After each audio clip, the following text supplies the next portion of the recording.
So we just had the session with Mr. Manish Behl, which was fantastic. All of the room was really engaged and he kept the session really interactive, which was brilliant. Personally for me, I really enjoyed the sections on ancient Indian wisdom. Some parts I was familiar with, but other parts I wasn't. And to see it all relate to our bodies, to our senses, and to our mind was really interesting. Also learning the distinction, which I feel like I knew inherently, but between desire and will.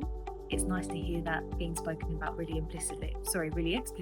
And I found that really insightful to understand the difference of the two and how we can try and understand that and identify the two within ourselves to make better decisions and to use our intellect rather than our desire to drive our decisions.